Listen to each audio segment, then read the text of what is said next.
Mga puso, pinakamang negosyante ang baboy sa Talisay City, Negros Occidental ng Galaom nga maghalugman ang protocol sa pagpasulod sa buhi nga baboy sa probinsya. Nakatutok kay Eileen Pedreso.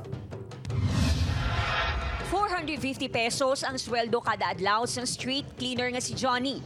Sumo nga adlaw, nagbakal siya sa 300 pesos nga balor sang karne sang baboy diri sa merkado sa Talisay City. Buot silingon, 150 pesos na lang ang nabilin sa iya nga sweldo para sa iban pa nga kinahanglanon sa iya nga pamilya.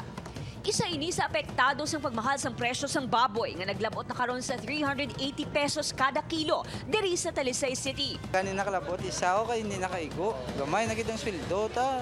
Ang karenderya ni Josie ang apektado man. Gani sa serving na lang ini nagabawi. Agud bisan pa paano, makaginansya. Adjust lang ang ang serve. Mahal-mahal, di ba?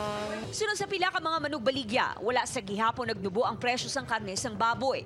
Maiwat man kuno ang supply sang buhi nga baboy sa syudad. Ang isa ibang nga di ibang kakagabihan nga ni makakita baboy. Kapos kaya kayong supply. Stopper, git kabudlay. Kaya nga, abis kan pigiris mong abasi pa lang masaka.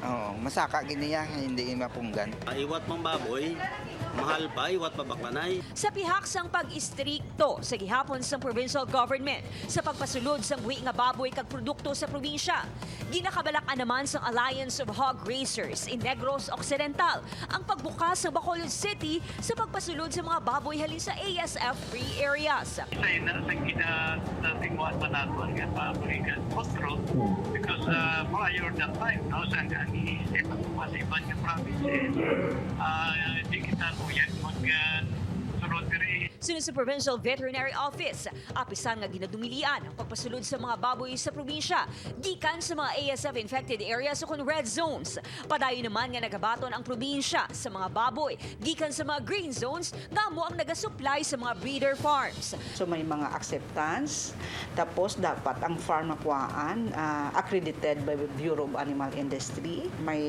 result, laboratory test result nga RT-PCR nga negative sang ESF. Yara pa lang sa Sentinelli nga level ang mga hog raisers kag wala pa sa repopulation. Gani tinutuyo sa provincial government nga hindi maapektuhan ang recovery plan sa probinsya batok ASF. Upod kay Ruel Bangoy, Eileen Pedreso. One Western Visayas.